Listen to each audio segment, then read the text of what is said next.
Bezzerides. Thank you for joining us for this episode number 14. The goal of this podcast is to give you, Orthodox clergy and lay leaders, the knowledge, tools, and resources you need to be better stewards of your influence and have a greater impact on the organizations you lead. I'm here today with Deacon Michael Hyatt. How you doing, Deacon Michael? I'm doing great. It's great to be back in the saddle again. So I've kind of missed doing this, although it's been kind of a nice break. Yeah, it just gave us more time to have some of the lessons sink in, right? That's right. Yeah, we had to catch up. Our practice had to catch up with our preaching. Right, exactly. But you've had a major org transition since then for your company. We did. Our company, in fact, I had to change all the lower thirds that we're doing tonight to the new company name. We changed our company from Michael Hyatt and Company to Full Focus, and it was a rebranding initiative that we started about 9 months ago and just completed it. So somebody asked me, they said, well, how did it go? And I said, I haven't had a single negative comment. But if I'm honest, I think it's because nobody really cares. You know what I'm saying? I mean, nobody really cares what your company's called. They really only care about your products. So I think that's part of it. Yeah, no, that's interesting. That's wonderful. And it's exciting. Why? You want to tell us a little bit about why you made the shift? Yeah. So I think one of the things is we've thought about, what happens to the company after I'm gone, and I don't plan to go anywhere. We haven't sold the company. I still own 100% of it, along with my oldest daughter. But we just felt like it's not about me. It's about our team now. And we felt like that oftentimes with a personal brand, it makes it faster to launch a company because you build trust faster, but it makes it more difficult to scale. And so, we want people to connect with the ideas around our company, Full Focus Planner, Full Focus, everything that we do, and not with me personally, or feel like if I'm not involved that somehow they're getting shortchanged. So there were a lot of reasons for it. We just felt like it was a big idea whose time had come. It's awesome. I've been thinking a lot about all sorts of things related to that. So very grateful for all the work you do on that end to make it possible for a lot of people to manage their time and structure their life. And it's kind of interesting. We did this rebrand. This would have been an interesting communications lesson for this podcast, but we tend to do everything in public because we're kind of a lab or crash test dummies for our clients. Yeah. And so, the more we can give them a peek inside of how you do this kind of thing, whatever it is, whatever kind of change initiative we're taking. And sometimes we don't get it quite right, or we get it wrong, or we make mistakes, and we share those too so that people can go to school on our mistakes as well as our successes. I love that. I love it. It's awesome. Well, connected to that, today we're going to be talking about remote communication, something all of us have done more of since the advent of the pandemic. But Deacon Michael, you have been doing it since the beginning of your company. So we can't wait to learn from you. But tell us a little bit more about why remote communication is important. Well, I think it's becoming more normative for starters. And certainly, I personally don't believe it's a substitute for, on-campus, residential, in-person communication, whatever your context is. I think that's going to always be important. And I think as Orthodox Christians particularly, kind of arguing from the principle of the incarnation, the word becoming flesh. There's something about that enfleshment that's important. But having said that, technology is making it possible. I shared with you a meeting that I was in on Friday, and I traveled, and it took me about 30 hours. Actually, it was the first business trip I've taken since the pandemic started. So I left on Thursday night. I had my meeting on Friday morning, and then I got home. My plane was delayed, just like old times. My plane was delayed by about 2 hours, and so I got home about 30 hours after I left. And it was a 30-minute meeting. So it would have been a much better use of my time in that particular case, and a much better stewardship of my resources to have done that via Zoom. And I think that's the big challenge today. I thought the meeting would last longer, but it didn't. But I think that's part of the challenge today is to figure out when we can be effective with remote communication, use it to our advantage. And when we really need to do an in-person meeting, we're going to talk about all that in this episode. That's great. So as we begin, we'd love to encourage you to post your questions in the comment section of YouTube or wherever you happen to be watching. Deacon Michael will be answering those questions live in the second half of our show. If you want to ask your question anonymously, if you just don't want it up there for everybody to see, we'd love you to text us at 615-721-2303. So Deacon Michael, say a little more. All right, I think I'm going to start with the story because this is sort of remote communication gone wrong. And so there are those times when we're trying to communicate and we pick the wrong communications channel. I don't know of a better way to say it than that. But this experience goes back about 25 years. And so I had a business partner at the time. We had a literary agency, and we got fired from one of our top clients by fax. I'm not making this up. And some of you are thinking, fax, what's that? Yeah, a fax machine. This was like before text, before email. And so we got this fax where the client had fired us. And he made some accusations about my partner. It wasn't an ethics-related issue. It was just he felt like some things should have gone differently. And so I really took offense on behalf of my partner. So first of all, firing us via fax, probably not the best way to fire people, but I've heard lots of horror stories like that in my career. People getting fired through a letter or just a notice showing up in the mail, don't report for work. I mean, these are crazy kinds of stories. But listen to what I did. This was about as crazy. So I thought, I think I can argue my partner's case better than he can argue it. And I worked up a head of steam. And I wrote this 14-page letter that was like a legal brief. It was like I was before the bar and presenting this case and why the client was wrong. And I was kind of got full of myself. I thought, this will put him in his place. I mean, my logic is unassailable. The points I'm making are incontrovertible. He's going to be convinced, he's going to repent, and he's going to apologize to my partner. So I put that letter in a FedEx package. By the way, this was back when FedEx was brand new. And so if you got an overnight letter, whoa, that was a big deal back in those days.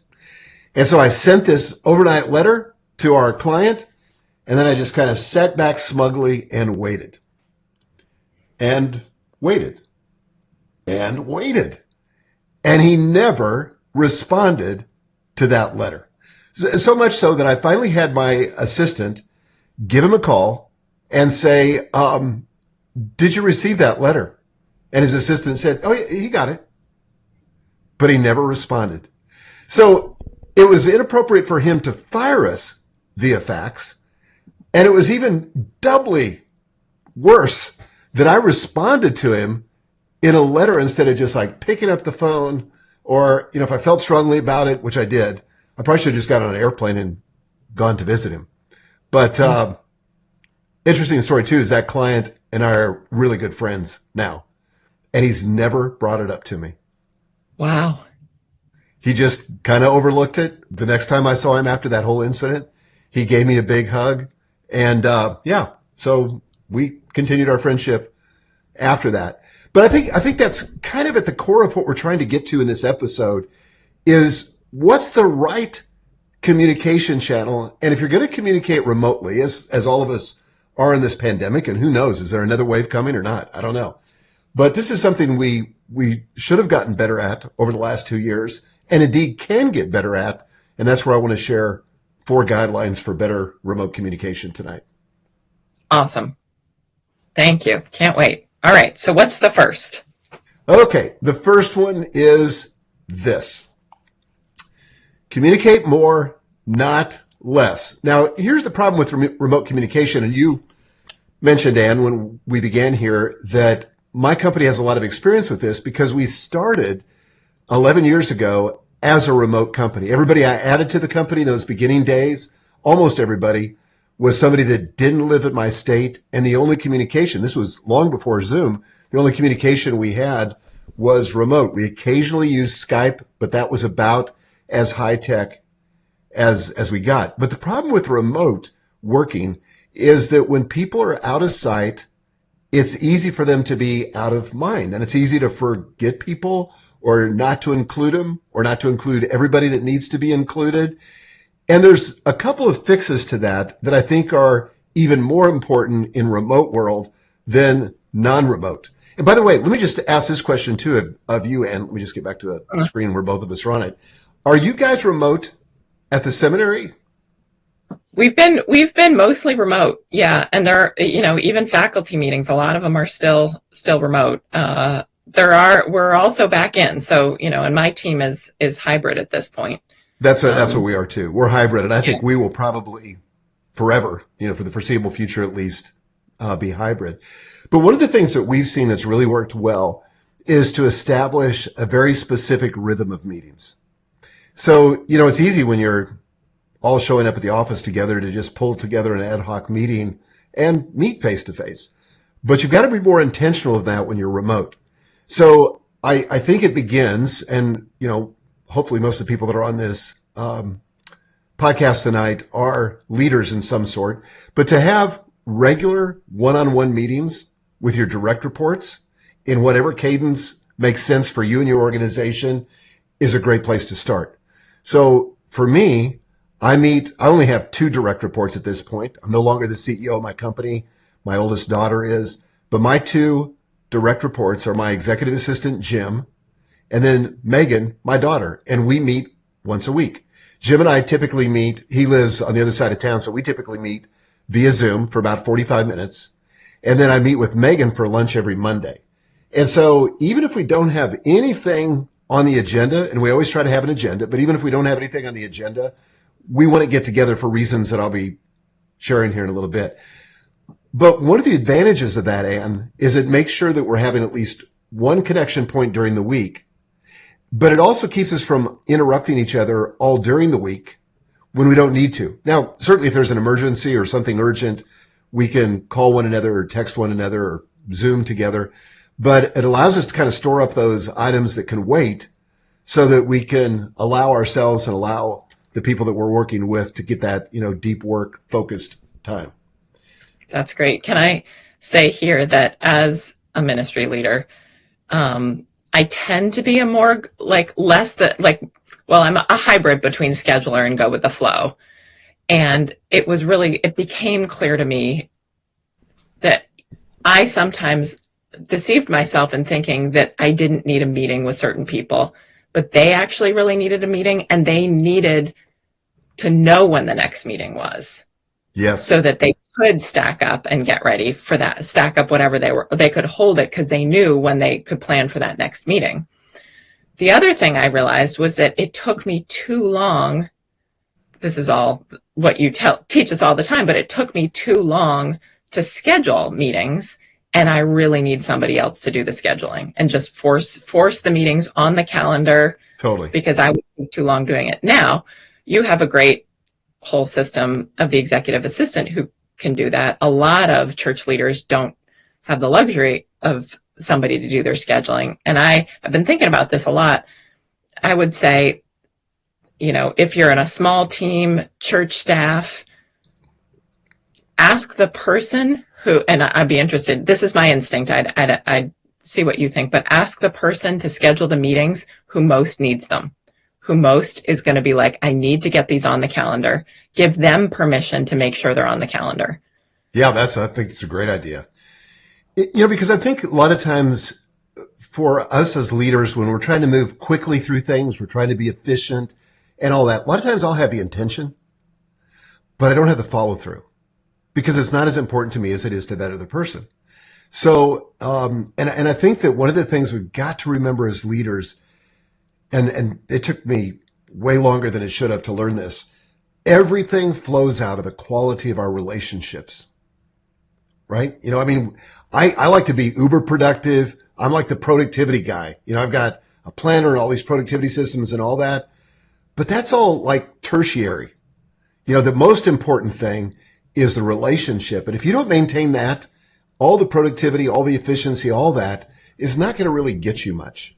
But the quality of your relationships is so important. And that just takes getting together face to face. I love this quote. I think it's from Mark 3:14, where it talks about why Jesus chose the 12 disciples. And you think, okay, well, he chose them primarily because he needed a team to get the work done, or he wanted to send them out and preach. And here's what it says. It says, and he chose them that they might be with him. That's like huge. Yeah, that's amazing. Just because he wanted to hang out with these guys. And that, in fact, is what creates the kind of transformative experiences that alters the trajectory of people's lives. Jesus didn't hold workshops. He didn't hold seminars. Hey, I love workshops. Don't knock workshops. I know, I do too. I mean, it's my life. But no, it's true. It's true. Yeah. He just hung out with 12 guys, and he did it for 3 years, and all they did was change the world and turn it upside down. We talked about that on a previous episode about the leadership strategy of Jesus. Okay, so let me just keep adding to this meeting cadence thing. So we've got one-on-one meetings. Then I think it's really good to have team meetings. So, this may look different in different contexts, but this might look like if you have a church staff, even if it's just a couple of you, or if you're in a nonprofit, like an executive committee meeting or a full parish council or a board of trustees or whatever it is. But these are things that you can save yourself a lot of time if you could automate this. So, for example, if you want to do an executive committee meeting once a month, which we do at St. Vladimir Seminary, if we just say, this is going to be the first Tuesday of every month. And, if you can't make it, no problem. You don't have to apologize, but the meeting's going to go on. And we're not going to try to, have to schedule it around everybody's calendar 30 days before it happens. We just have that as a standing meeting. Or like with Megan, same thing with when I have my meeting with her, it's a one-on-one meeting, but that's a standing meeting. It's always on Monday and it's always for lunch. And if one of us is traveling, we just don't do it. So team meetings are important for the team to get together and again, have some of that relational time, but also to strategize and plan. And then all constituents. So if you're the pastor of a church, I really think there need to be times when you have congregational meetings. And it's not just the announcements at the end of the liturgy. It's not just, something that's thrown together at coffee hour, but it's something that you're intentional about where you brief the faithful on what's happening in the parish. Because what they need from you is a narrative about what's happening so they can make sense of it all. And like, for example, I really believe in transparency financially. And I think that bad things happen when leaders aren't transparent with their organization's finances. And so like in our company, we get together once a month and we share how we did financially the previous month with everybody on the team. Because we want them to act like owners, so we have to treat them like owners. And, sometimes I hear pastors complain because there's not enough money. They just don't have enough money to do what they need to do. And I was like, do the people know that? Right? And, right. And Ann, somebody said to me the other day, and I thought this was brilliant. I'd love to take credit for it. Maybe after 3 more citations, I will. But he said, don't be frustrated because you haven't received what you haven't yet asked for. That's great. Isn't that great? Yeah. So I think if you can plan these meetings and just get them on the calendar, Jim, my assistant, and I will typically plan out my calendar like a year in advance. It doesn't mean that things can't change. We're not rigid like that. But if you don't lay claim to your calendar and put what Dr. Stephen Covey calls the big rocks in first, somebody else will, right? And essentially, your calendar can become a blank canvas for somebody else's plan for your life. Or you can be proactive insofar as you're able, allow some flexibility or whatever, but go ahead and lay out all those things, for the next several months or the next year so that you can make sure they can happen. It's great. So, do you have any other comments on that first one? Yeah, no, I think for all of this, if we have listeners who are sort of listening along and it triggers overwhelm, you know, I'm already so overwhelmed and busy. How do I also get more meetings in? Yeah. What would you say? Well, I would say that it's kind of funny because I've said my entire life I hate meetings. But meetings are actually appropriate, the right kinds of meetings. And I think a lot of times meetings are held for the wrong reason. You know, sometimes leaders like to outsource their thinking. We talked about some of that in the series that we're doing. Sometimes people are trying to kick the can down the road. They don't want to have to make a decision, so they call a meeting, right? Or they don't know what else to do. It's just kind of a way to evade accountability. So I don't have the accountability for making the decision myself. I can get everybody else together, and then it becomes our decision. And if it goes south, there's nobody to blame. Certainly not me as the leader. But I think the right kinds of meetings can be enormously helpful. You just have to be very discerning. They probably need to be shorter than you think. You know, meetings don't need to be, and you know, you live in an academic world, and I kind of play in academic world, but holy smoke, people in academia can talk. And I mean, the meetings can go on, and church meetings. You know, I've had my fair share of church meetings where it's like, because there's no agenda, nobody knows when the meeting's over. And so it just keeps going, and you feel like a dog chasing your tail. Yeah, and then you really lose good people. You know, the people whose time is really valuable to them, who can really offer a lot, you lose them because they're frustrated, because it's not the way the rest of the world works. And so they just walk away. If you want them to walk away, It's a good way to do it. It's a good way to do it. But yeah, no, it's really important. All right. Should we go to the second one? Let's go. Let's do it. Okay. Oh, you know, the only other thing I was thinking is, as for lay leaders, working with church leaders, when we're not great at communicating and you're frustrated with your church leader for not communicating, don't hesitate to figure out solutions to help us with this, you know, in ways that are Yes. a relief to us. You know, if you notice, it would be 100% better if all the parents of the Sunday school got, you know, quarterly communications that just kept them in the loop, or, you know, something or anything. If you're noticing something, offer to help. Yes.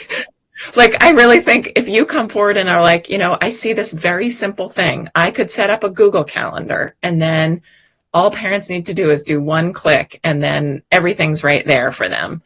And it wouldn't take me that long. Or I could do this, or I could do this. Like, the relief on church leaders that there's a great idea and there's help that you're bringing with it, is just huge. It really is. And this is where I think that, you know, your pastor, your priest doesn't get up in the morning scheming about how he can frustrate you or not communicate. You know, the truth is most pastors that I know, at least, are overworked. They're overwhelmed. They're challenged to try to get it all done. And for somebody to just take the initiative, obviously with his blessing, but to take the initiative and do it, I think my experience has been it's a relief and they welcome it. Yeah. Yeah. And really, you know, especially clergy, you know, could intend to communicate with, you know, the whole right cadre of people they need to communicate an idea with. And then they get a call that someone's in the hospital and they've got to go do that.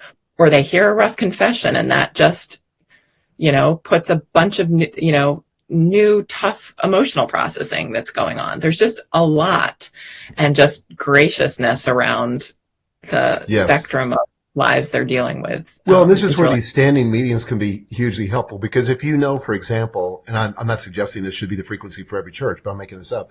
But if you just said, for example, you're going to have a standing quarterly congregational meeting, maybe it's going to be following coffee hour, and it was just going to be the state of the parish. You know, the priest is going to talk about, you know, have the treasurer come up and talk about financially where we're at and what our needs are. And he could talk a little bit about what's going on that's great, that people may not be aware of, great ministry things that are happening or Yeah. places for them to plug in and be able to serve. Yeah. But if then he doesn't have to try to come up with, oh, I forgot to communicate that, or I need to communicate that. But if it's a standing meeting, he can say, oh, that'd be a great thing to cover in that meeting, put it in a folder for that meeting, and then talk about it when it comes up. That's awesome. Okay, so guideline 1 was communicate more, not less. Tell us about guideline 2. Number 2 is encourage casual communication. Okay, here's a reality in remote work. There's no such thing as a break room or as a physical water cooler. So there's not the opportunity for just, bumping into somebody in the hall, having a casual conversation. And I think the thing that's easy to forget is that people bond and trust develops in these casual interactions. Now, again, I spent way too long sort of writing this off as chit chat that was inefficient and trying to spur the people I was leading on to more efficient communication. Like, hey, let's just cut that out. Let's get to the point. Let's get to the bottom line. Let's get into the agenda. But that serves a really important purpose to have that kind of casual conversation at the front end of meetings. And I think that a lot of times for remote teams, it's very easy for them to feel disconnected, for them to feel isolated. And so you've got to be super intentional about it. But we try to allow, for example, even in our remote meetings, times for celebrations to talk about, where people are winning or where they're succeeding or what things they're excited about, personal updates, affirmation of teammates, just calling somebody out in a positive way. Leaders are often gifted at calling out people in the wrong way and criticizing people, but to call them out in the right way and affirm them in front of the whole group is enormously trust building and enormously helpful to people too. If you use a tool like Slack, and I highly recommend this tool, but if you use something like Microsoft Teams, that would be a good example of a similar tool to Slack. But create a channel, because it's all made up of channels, create a channel that gives you an opportunity to share these informal conversations. So we have one in Slack called the water cooler. And there we, share personal wins, weekend celebrations, some interesting thing we learned about one of our hobbies, birth announcements, all kinds of things, but just casual kind of stuff. But it helps our people engage and feel, and this is the important part, feel like they're connected to a community. Yeah, that's awesome. And without that, again, I do think that people feel like they're kind of out there on their own. Another thought, if you have teenagers, relatedly, they've figured out how to, as you say, have casual communication online. Sometimes we'd say too casual. But Discord, if you haven't heard of Discord, ask a teenager about Discord server. And it basically is sort of like Slack, but actually less workplacey, even sort of lower tech a little bit. And they are on Discord all the time. For 2020 Crossroad, we had to do it all virtual. And one of the team members launched Discord as the way that they would have that social glue apart from video chat. And they used Discord, and it took off. We couldn't believe it. And Young Adult League San Francisco also then replicated. It also took off. That's awesome. I think what this means, really interesting. What it does mean for the future of the church is that we need to know and expect that casual digital communication, young people sort of expect is relational glue. Yes. It's just what they actually do. That phrase is perfect. Relational glue. Now, there's another one too, and I don't use this personally. I've got an account, but I don't use it. But our marketing team and our sales team use this. It's called Voxer, Voxer. And it's kind of a combination walkie-talkie, but it doesn't have to be synchronous. But so they'll just leave audio messages for each other. And they yuck it up and share fun things, but also share serious things like brainstorming. But the people that use it swear by it. That's awesome. By the way, Slack, you can also do voice audios and huddles right in Slack. You can leave Yes. a voice message, which is just great. If I'm looking at a marketing piece or something, sometimes typing out all the notes takes too long. You can just Yes. hit record and say, when I'm looking at this, I see this and da da da da da, and it's so much faster. It really is. Can I ask you to comment on one scenario? Yes. So, what happens if the water cooler culture is actually toxic? So you don't want it to keep going the way it's been going. This is where I think as leaders, and we talked about this, but you can't expect people to read your mind. People need instruction on how to build culture. We need to spend some time on that in one of these episodes, Ann. But I think it's so hard because as leaders, the culture becomes invisible to us, right? We're swimming in it and we think it's normative. It's like the proverbial fish in the water. Does the fish know it's swimming in water? Well, not usually till it's yanked up into a boat and it's out of its environment. And so I think as leaders, we have to develop awareness about our culture. And then we have to instruct people. We spend a ton of time in our company doing this. And we were voted one of Inc.'s best places to work in 2020 and 2021. And we'll apply again for it this year as well. But it's all about culture. They come in and survey your employees and they want to know what the employees think. They don't care what I think. They only want to know what the employees think. But it's all around culture. But I don't think that most people come with this pre-built in. And most people are coming from toxic environments. And so if gossip was the way that you created rapport and bonded with people in that previous company, you probably just come in and keep gossiping. You don't even think about it. And so there's got to be instruction. What is gossip? Why we don't do it? What we do instead? That type of thing. And I think your core values can drive a lot of this too. That's great. Okay, so guideline 1 is communicate more, not less. Guideline 2 is encourage casual communication. Tell us about guideline 3. Number 3 is establish communication standards. So here's what I mean by that. The business office, the traditional business office, is a centuries-old institution. Many businesses have long established procedures for internal communication.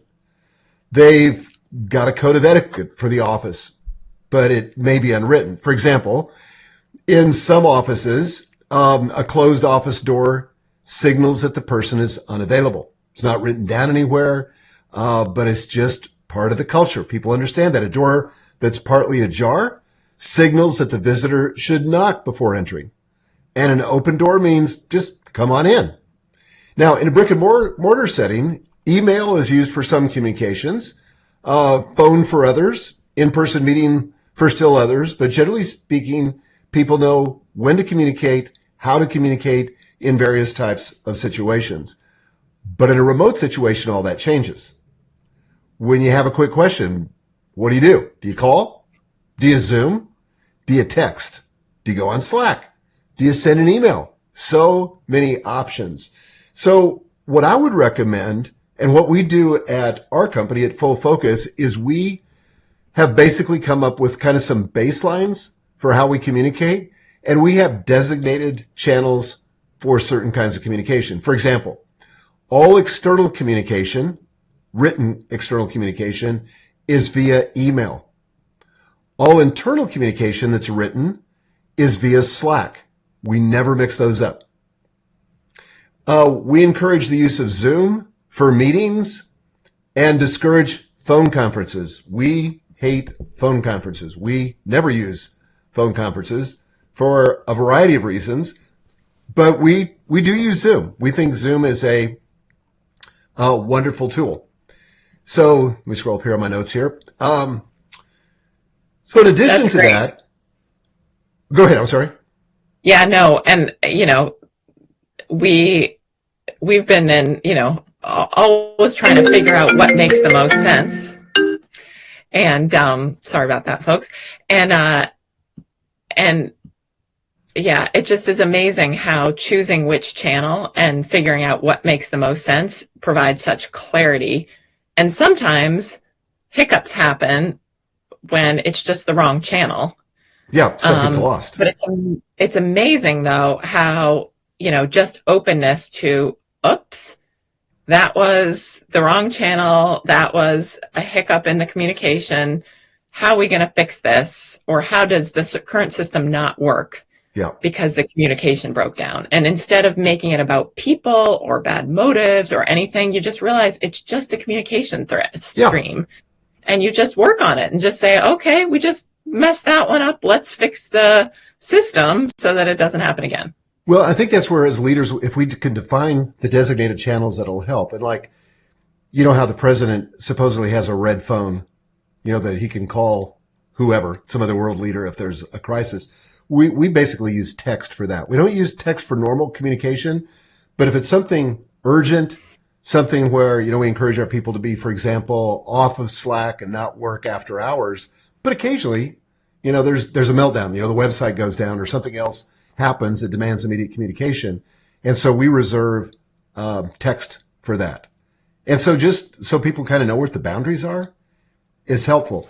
Another thing, Ann, that we do that I think is helpful is we indicate availability versus deep work, because again, in a remote environment, you don't have the benefit of the door that's partially ajar or closed or open. So we just change the Slack status. If I'm doing deep work, that means, and in our vernacular, in our company, that means I'm offline. I'm not going to be checking Slack. So if you need me when I'm offline and it's urgent, you're going to have to text me because I'm not checking Slack. And in fact, we encourage our teammates to only look at Slack a couple of times a day and don't live in there. And I realize there may be other jobs like customer service or something. Probably doesn't affect a lot of the people that we're talking to tonight, but that could require you to be online all the time. But for most people, no. And we just want to define that. That's great. Oh, I didn't talk about video etiquette. Yeah, that would be great. I kind of am stunned sometimes when I get on video calls 2 years into the pandemic and people still haven't figured out the video tools.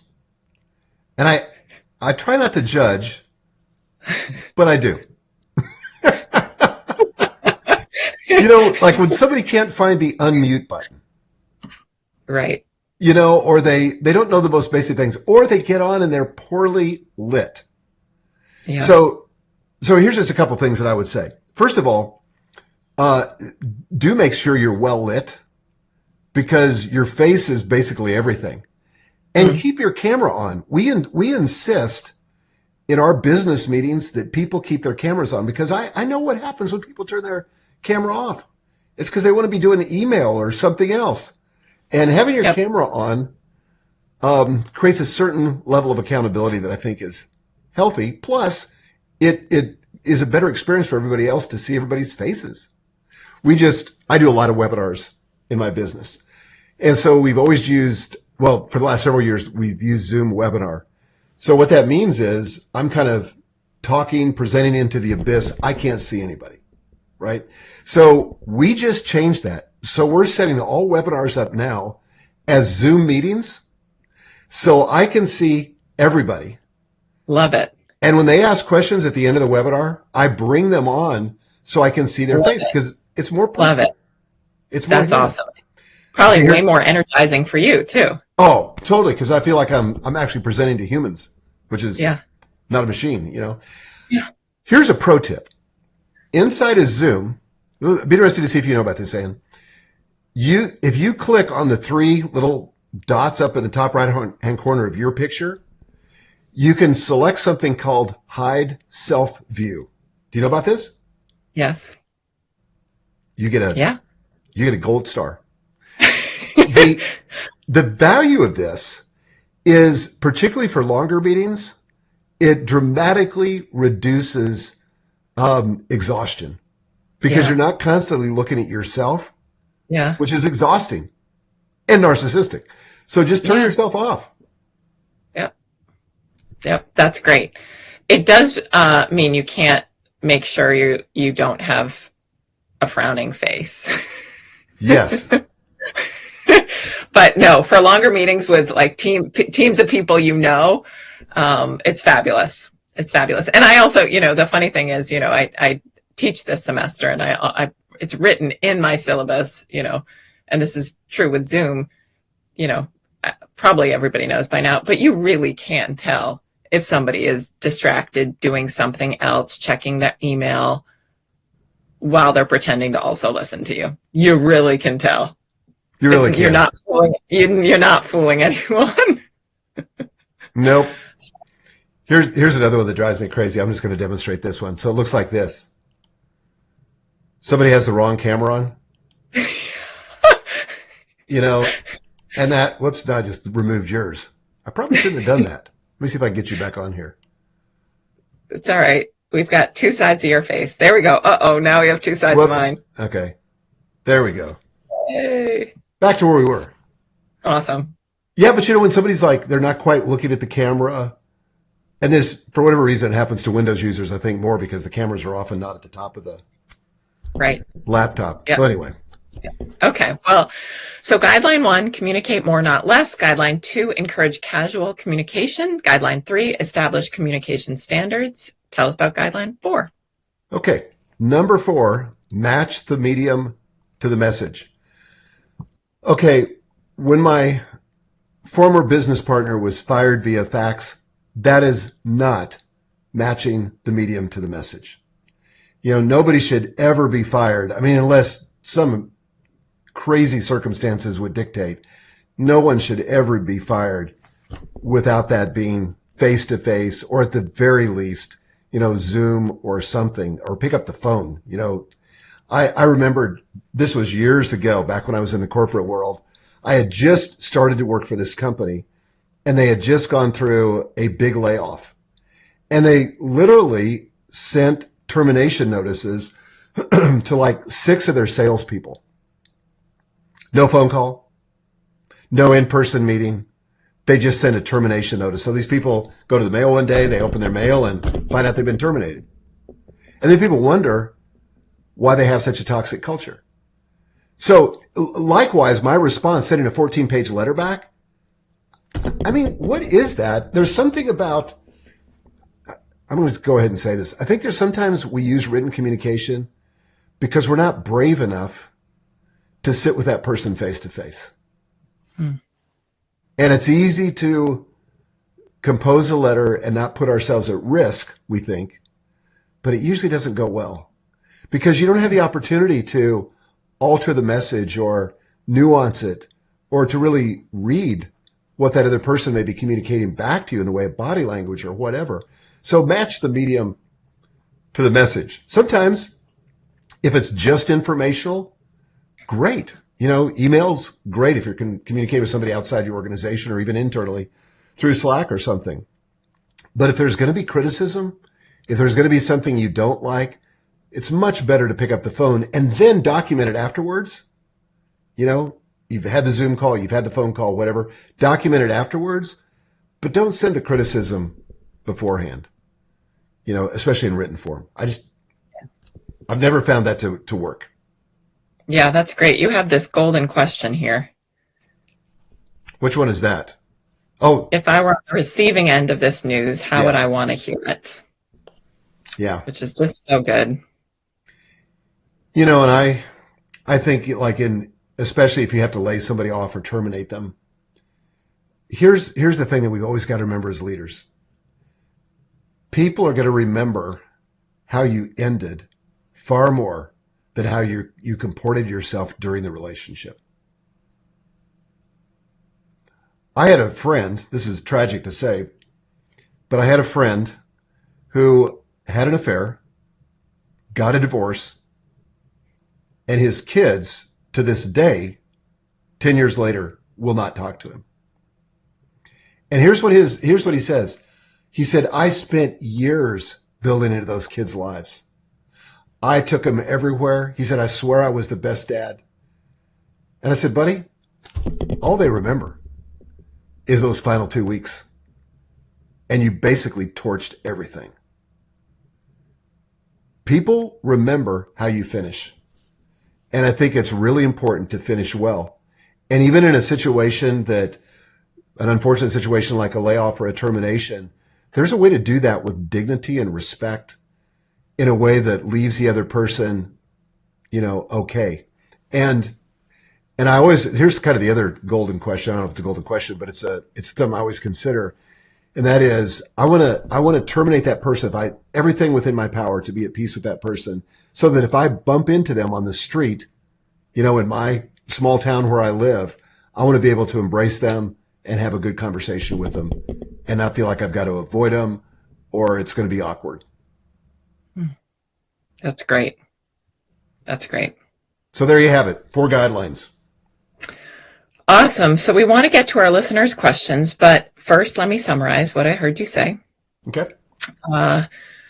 We are in a digital communication world. We were all remote during COVID, and now the transition back is one in which we've got to probably all going to have to learn this hybrid model because some of what we learned is that there's a lot of good in what comes with remote, and traveling 30 hours for a meeting that was only 30 minutes, easier not to. So many things like that. And so as we think about this, you have 4 guidelines for us in terms of our communication. Guideline 1 is communicate more, not less. Guideline 2 is encourage casual communication. Guideline 3 is establish communication standards. Guideline 4 is match the medium to the message. And with that, let's see if our listeners have some questions. If you have a question or even a comment, just post it in the comment section below. We'd love to hear from you. I'm not seeing anything other than Bobby McGraw said we have hybrid work. And right. I know Bobby well. He's one of our clients and an awesome person. So cool.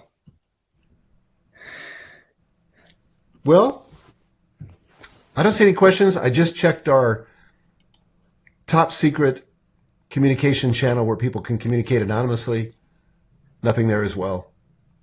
Okay. Oh, here's one. Go ahead. Okay. So Randa asks, you talked about communicating more or over communicating in another episode, but what's the line between nagging and communicating more? Great question.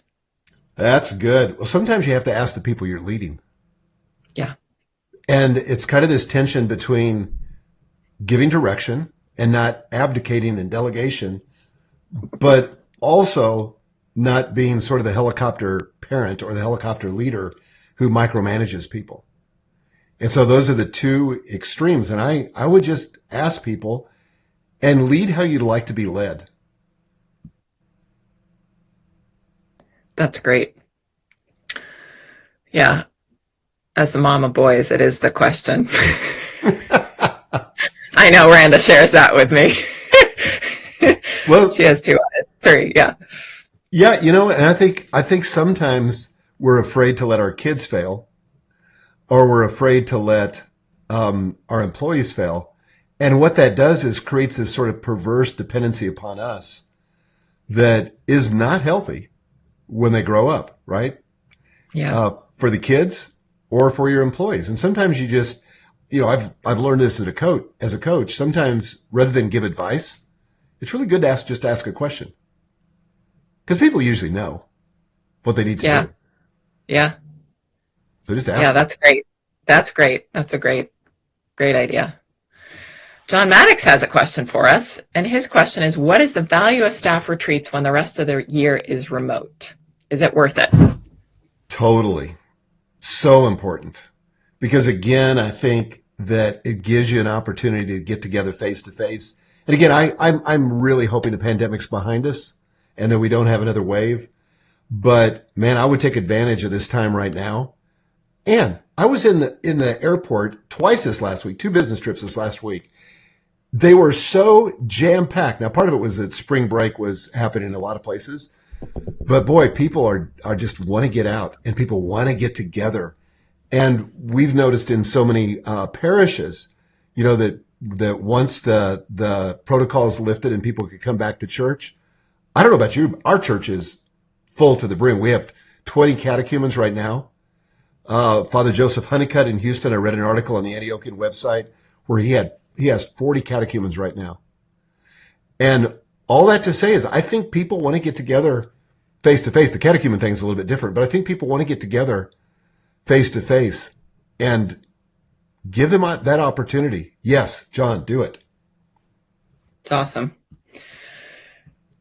Cool. Well, I think that is about all the time we have for now. We've had some great questions and so much to unpack and to keep thinking about. We so appreciate everyone joining us tonight.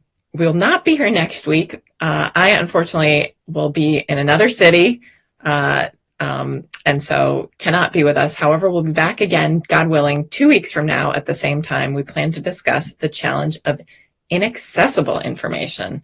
Want to give us a quick teaser for what that is? Yeah, I think, there's a lot of times that we go to find some bit of information that we saved somewhere, but we're using so many software tools, so many filing systems, so many different things that we can't keep it all straight.